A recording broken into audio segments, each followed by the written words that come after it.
Nosotros somos el barro, pero Él es el alfarero.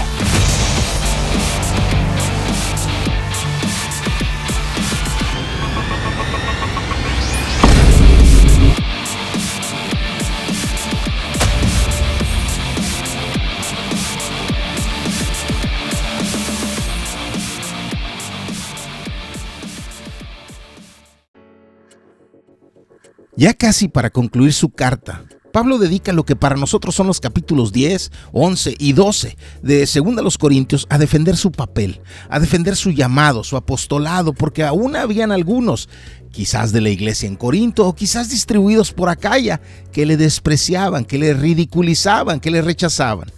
Eso será la base para el siguiente video, pero hoy quiero detenerme en unos cuantos versículos del capítulo 10, porque aunque pertenecen al total de argumentos de Pablo contra los que lo repudiaban, por sí solos nos enseñan acerca de un asunto que es cardinal para la vida del creyente. Comienzan aquí, en el versículo 3, con esta declaración importantísima, pues aunque andamos en la carne, no luchamos según la carne. Quiero resaltar algunas cosas en el lenguaje original de este versículo. En griego dice aquí, en sarki. Te voy a pedir que tengas eso en la mente, aunque sea un lenguaje que no es conocido por nosotros, no es frecuente, no es común. Tenlo ahí, porque lo vamos a repetir varias veces este término, en sarki, en carne. Así vivimos, en carne. En la gramática nuestra le agregamos un artículo para hacer el término más preciso, en la carne. Así vivimos. Pero luego dice, kata sarka. Es no. Kata es según o de acuerdo a. Y sarka, carne o la carne. Estamos en sarki. Estamos en este cuerpo carnal, ególatra, sensual, visceral.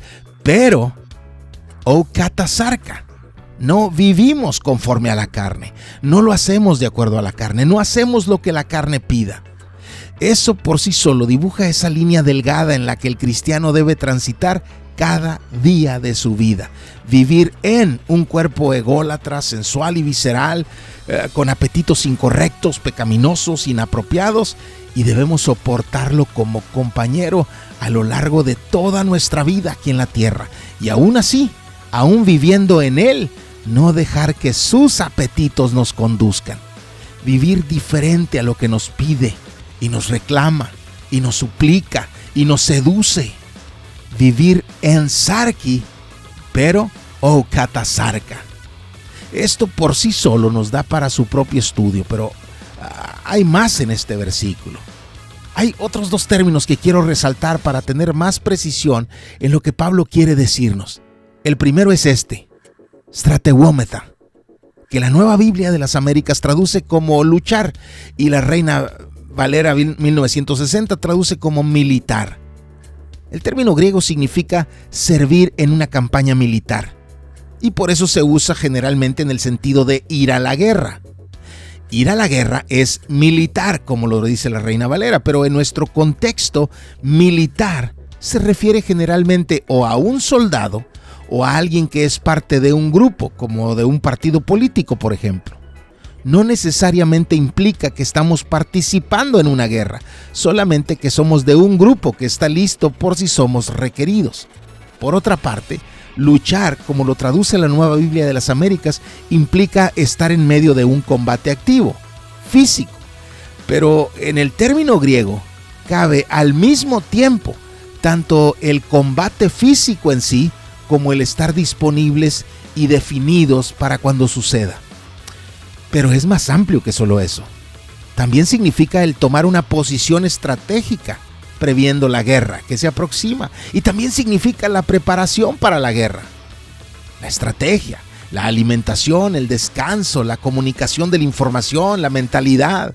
Así que Pablo no solo nos llama a subirnos al ring y pelear. El pensamiento de Pablo es cuidar algo mucho más amplio que solo militar o solo luchar.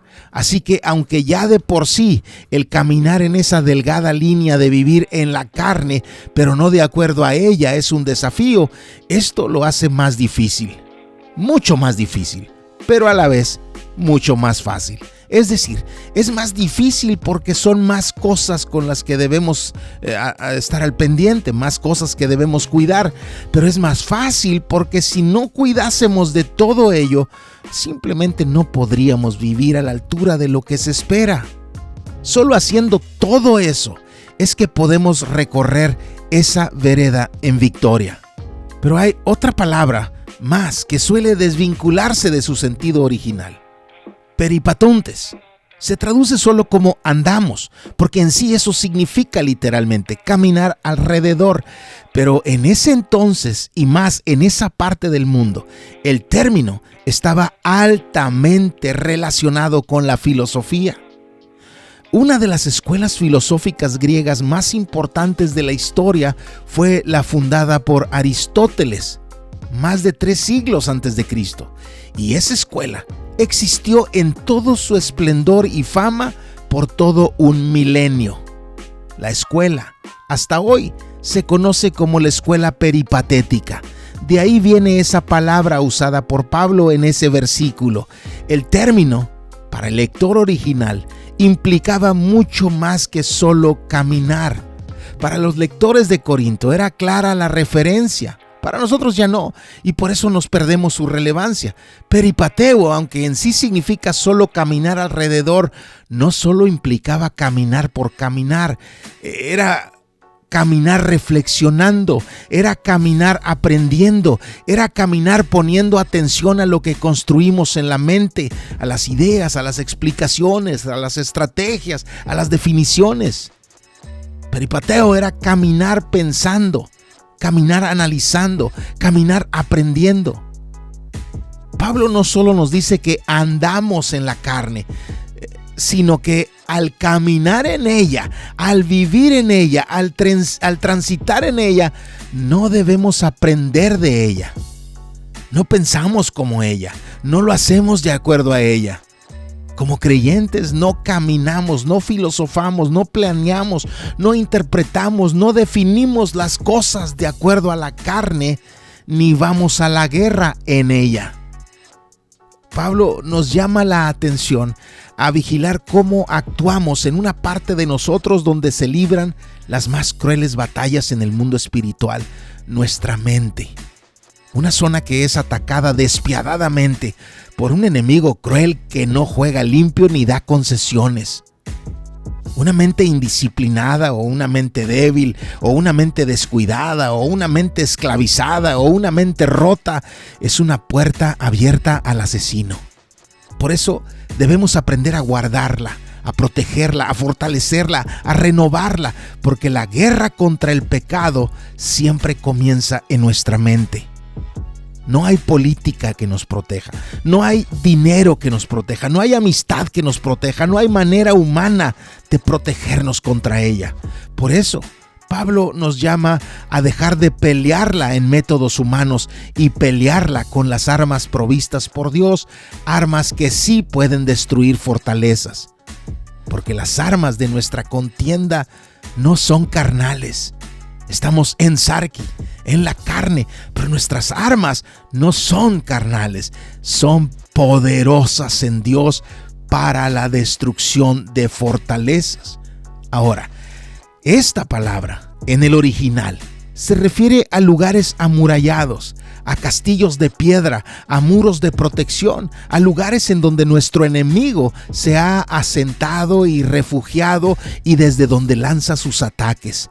Era una palabra muy usada en Cilicia, de donde era oriundo Pablo, para referirse a los muchos castillos de los piratas que abundaban en esas costas en el Mediterráneo, donde vivían ellos, desde donde bajaban a atacar los barcos mercantiles y donde luego se resguardaban de los ataques de las poderosas flotas militares romanas.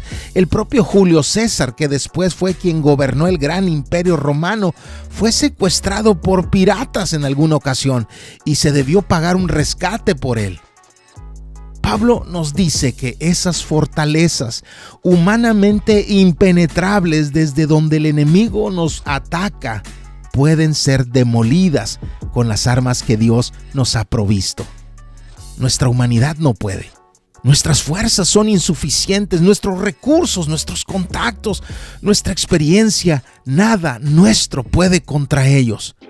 Pero lo que Dios nos aporta, sí. Esa es una imagen poderosa en la mente de aquellos lectores acostumbrados a las historias de guerras entre soldados y piratas. Una tarea que tenemos, según se infiere de este término, es la de destruir lugares en los que nuestro enemigo ha tomado control y se ha resguardado bien en nuestra mente para atacarnos y robarnos desde ahí. Esa fortaleza puede ser, por ejemplo, una cosmovisión que adoptamos de nuestra época y nos apegamos a ella, como el materialismo, el ocultismo, el hedonismo, el socialismo, el secularismo, el darwinismo, el relativismo, el ateísmo, el comunismo, el nacionalismo, el planetismo, cualquier estructura de pensamiento que nos aleje del conocimiento de Dios. Pero esta palabra no solo se usaba para hablar de refugios impenetrables de nuestros enemigos, también es una palabra que se usaba para describir las prisiones más seguras, prisiones desde donde escapar era imposible. No teníamos ni las fuerzas ni las herramientas para atravesar tanta roca y acero donde estábamos encerrados. Y además, estábamos presos bajo vigilancia del carcelero. La prisión esa puede ser un mal hábito, un vicio, una debilidad de carácter, un trauma o una herida emocional, un vacío en el alma, un resentimiento, una actitud en la que nos encerramos. Esta palabra se usaba tanto para hablar de refugios impenetrables de nuestros enemigos como prisiones donde estamos atrapados y expuestos a las embestidas salvajes del enemigo. Pero así sean castillos o sean prisiones, deben ser demolidas y pueden ser demolidas con la provisión que Dios nos da. Estas cuantas palabras del apóstol en solo unos cuantos versículos nuestros, si las entendemos bien, deben dibujar escenarios poderosos en la mente de los lectores. Ahora, esa destrucción de fortaleza de la que leemos en el versículo 4 no es lo único a demoler. El mismo término griego aparece en el versículo que sigue para llamarnos a demoler lo que en griego dice logismos, de donde viene logismos, razonamientos, ideas calculadas, argumentaciones, pensamientos trabajados, opiniones arraigadas. Aquí se traduce como especulaciones. Y después de eso, en griego dice kai, y derribando logismos, y en griego es toda cosa alta. Un término griego que se usaba para referirse a una barrera. En este caso, una barrera que se levanta para impedirnos conocer a Dios. Lo que sea, cualquier barrera entre el conocimiento de Dios y nosotros debe caer. No puedes dejar ahí la barrera del estoy cansado. Descansa entonces, pero después derríbala. No puedes dejar ahí la barrera del es que no entiendo lo que quiere decir. Pregunta, pero derríbala. No puedes dejar ahí la de es que no tengo tiempo. Sí tienes, solo que se lo dedicas a otras cosas menos importantes. Derriba esa barrera. No debe haber una barrera entre tú y el conocimiento de Dios. Y cualquier cosa que se interponga debe caer. Y después de eso, otra vez en griego dice kai, y tomando cautivo, arrestando, sometiendo, encadenando, encarcelando a todo pensamiento y conducirlo, en griego dice eis, hacia la obediencia a Cristo. Los castillos deben demolerse. Las prisiones deben demolerse. Los logismos deben demolerse. Las barreras deben demolerse. Pero los pensamientos deben encadenarse y conducirse a obedecer a Cristo. Vivimos en una época donde somos alentados a confiar y seguir nuestros pensamientos. El problema es que tenemos, por decirlo así, una enfermedad mental. Yo la tengo y tú la tienes, aunque no aparezca en ningún libro de psicología o psiquiatría. Se llama pecado. No afecta solo nuestra mente, pero también se apodera de ella. Por eso el profeta Jeremías nos advirtió que el corazón es irremediablemente más engañoso que todo. No hay cura para lo que sucede en el núcleo de nosotros. Solo una expectativa ya de luchar constantemente contra él o de abandonarnos a sus caprichos. Como seres humanos, tenemos una habilidad increíble de mentirnos a nosotros mismos y peor, terminamos creyéndonos la mentira. Y como dijera aquel personaje famoso de la televisión, el Dr. Gregory House, todo mundo miente. Nos asustamos diciéndonos mentiras de que algo está peor de lo que de verdad está, o de que algo no es tan grave de lo que en realidad sí está. ¿No has notado la cantidad de veces que la Biblia nos dice no os engañéis? Es porque tenemos esa tendencia, esa necesidad de engañarnos a nosotros mismos. El problema es que nuestra humanidad es muy cercana a la de aquel que la Biblia llama en Juan el padre de la mentira. Pero hey, un momento. Entonces, esas mentiras que nos decimos, Satanás es el padre de ellas. Eso lo debemos entender. Nos la dijimos nosotros mismos, pero muy sutilmente él nos la sugirió antes. Y le creímos. Y nos las quedamos. Le creímos al mentiroso y luego nos mentimos a nosotros mismos. Y entonces, ya con la mentira alojada en nuestra mente, el pecado es una consecuencia fácil. Cuando Eva fue seducida a pensar como sugirió aquella serpiente, la caída fue fácil. Por eso más adelante en esta carta leeremos a Pablo diciendo: pero temo que así como la serpiente con su astucia engañó a Eva. Pon atención a esa frase. Tengo miedo que así como la serpiente con su astucia engañó a Eva, las mentes de ustedes sean desviadas. Mira qué fácil se controla a alguien si puedes tomar control de lo que sucede en sus pensamientos. Tengo miedo que así como la serpiente con su astucia engañó a Eva, las mentes de ustedes sean desviadas de la sencillez y pureza de la devoción a Cristo. Pero, ¿por qué es tan fácil para esa serpiente? Porque sabe por qué flanco atacar a cada uno de nosotros. Tu debilidad no necesariamente es la mía y la mía no necesariamente es la tuya, pero todos tenemos áreas en conflicto.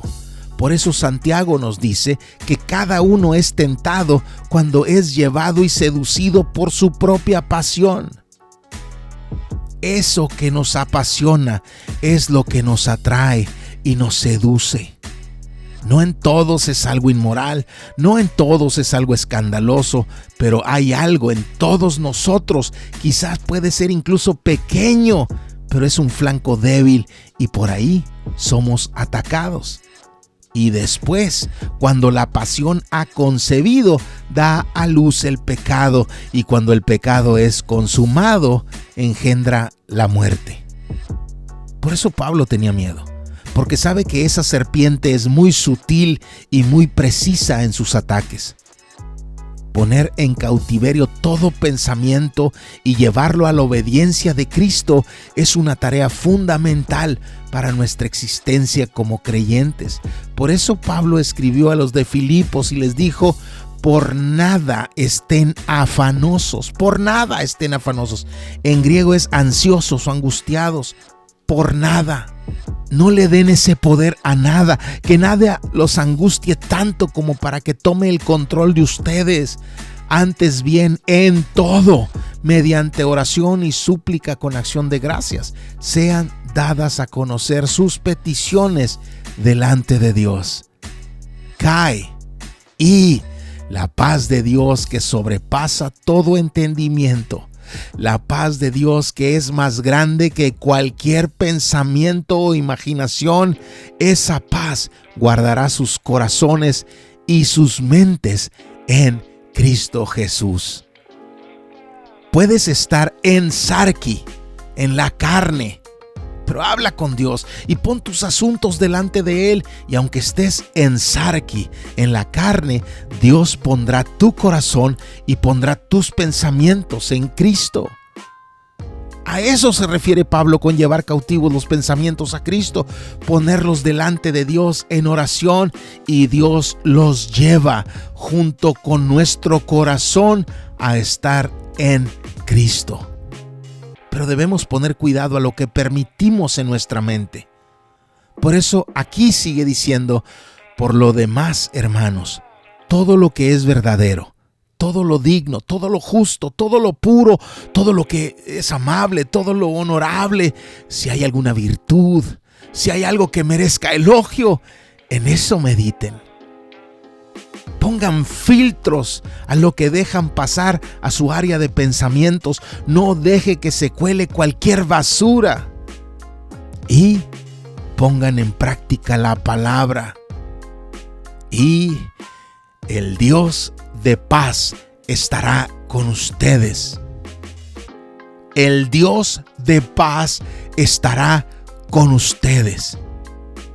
Ustedes siguen en sarki, en la carne, pero cuando llevan sus asuntos delante de Dios, su corazón y sus pensamientos estarán en Cristo, y el Dios de paz estará junto a ustedes.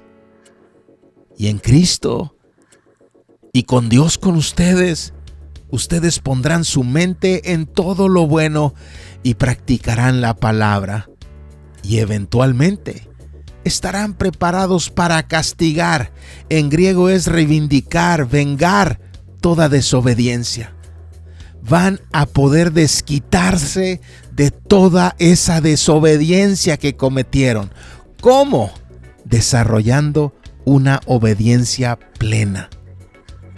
En unos cuantos versículos fuimos de estar en sarki, de estar en la carne, sujetos a sus atropellos y agresiones, a estar en Cristo, con una fortaleza tal que nos permite ser obedientes plenos. Cuando hablamos de tesoros en vasos de barro, eso es parte de la ecuación, porque somos barro, pero estamos en manos del buen alfarero.